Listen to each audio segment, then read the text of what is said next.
Hello जय हिंद दोस्तों। शिक्षक भर्ती परीक्षा 2023 में आपका स्वागत है। आज के एपिसोड में हम लोग गौतम बुद्ध और महावीर से संबंधित इसके जीवनी उद्देश्यों को जानने वाले हैं। और ख़ास करके किसी भी प्रकार की बिहार लेवल के एग्जाम्स हो तो गौतम बुद्ध और महावीर से प्रश्न आपका बनता ही है। चलिए बिना देरी किए हम लोग देखते हैं क्या कुछ इसमें लिखा गया है। तो सबसे पहले हम लोग बुद्ध धर्म के बारे में जानते हैं। आपको पता होना चाहिए महात्मा बुद्ध भारत में बौद्ध धर्म के संस्थापक महात्मा बुद्ध और जैन धर्म के संस्थापक महावीर हैं।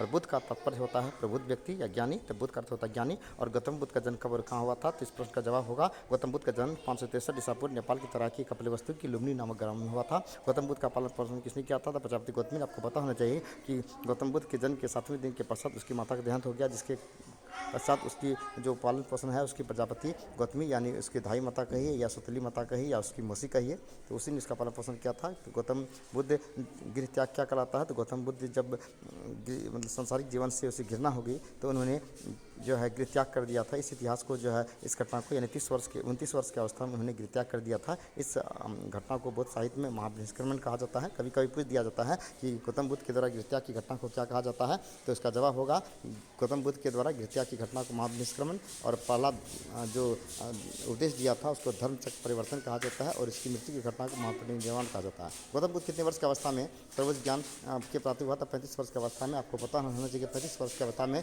गौतम बुद्ध को ज्ञान की प्राप्ति हुई थी।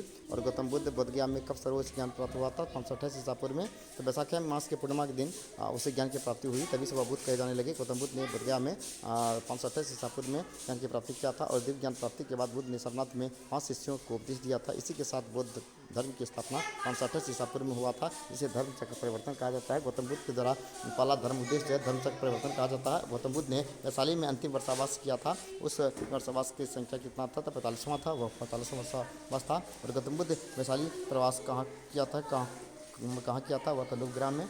जहाँ दोस्तों लुबग्राम में उसने प्रवास किया था। गौतम बुद्ध का महापरिनिर्वाण यानी मृत्यु कब हुआ था, तो 483 ईसा पूर्व में। आपको पता होना चाहिए 563 में उसका जन्म हुआ, 483 ईसा पूर्व में उसकी मृत्यु हुआ था। गौतम बुद्ध ने ये महापरिनिर्वाण के पश्चात कौन बुद्ध का प्रधान बना था, तो महाकश्यप। और महाकश्यप हुआ था प्रथम बौद्ध संघ 483 ईसा पूर्व में राजगीर में महाकश्यप का व्यवस्था में था। दूसरा बौद्ध संघ बौद्ध संघ 383 ईसा पूर्व में जो है वैशाली में हुआ था सवाकमा की अध्यक्षता में।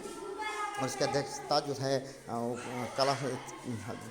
कलाशोक ने किया था। ठीक है, तो गौतम बुद्ध के महापरिनिर्वाण के पश्चात कौन बौद्ध धर्म का प्रधान बना था, महाकश्यप। और निर्वाण का क्या अर्थ होता है, तो समाप्त होना या बुझना, निर्वाण कहा जाता है। और बुद्ध के अनुसार किससे निर्वाण की प्राप्ति होती है, तो इसका आंसर होगा तो अष्टांगिक मार्ग के अनुपालन से। तो अष्टांगिक मार्ग बुद्ध का 8 अष्टांगिक मार्ग था, और जो 8 अष्टांगिक मार्ग था प्रथम बौद्ध संगति अजातशत्रु शासनकाल में 483 ईसा पूर्व में।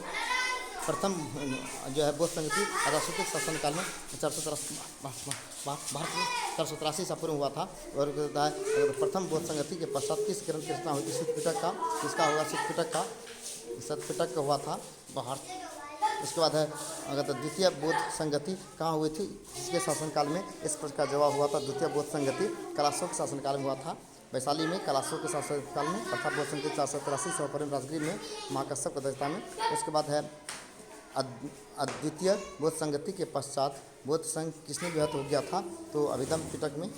तो तृतीय बौद्ध संगति कहाँ हुई थी, तो और किसके शासनकाल में, इस प्रश्न का जवाब होगा तृतीय बौद्ध संगति अशोक के शासनकाल में हुआ था। किसने इसकी अध्यक्षता किया था, बिहार में हुए बौद्ध संगति के पश्चात कौन सा बौद्ध सिद्धांत का प्रतिपादन हुआ था, प्रतित्व समुत्पाद और रुमनी देही किस घटना से संबंधित है, तो बुद्ध के जन्म से। और बुद्ध धर्म का मूल सिद्धांत क्या है, तो प्रतित्व समुत्पाद है। और बुद्ध के अनुसार दुख निरोधी गामिनी प्रतिपदा क्या होता है, अष्टांगिक मार्ग का संकल्पना क्या है, इस प्रश्न का जवाब होगा धर्मचक्र परिवर्तन सूत्र की विषय वस्तु का।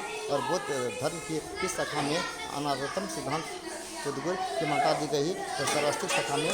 बिहार के बौद्ध अकालीन गणराज्यों का प्रस्तुत वर्णन किस ग्रंथ में है, तो उत्तर निकाय में। और गंडक नदी का उल्लेख किस ग्रंथ में हुआ, तो शतपथ ग्रंथ में। ये थे कुछ महत्वपूर्ण बौद्ध धर्म से संबंधित। फिर जो अगले वीडियो में हम लोग जो है जैन धर्म के बारे में चर्चा करेंगे। तब तक धन्यवाद। Have a nice day everyone.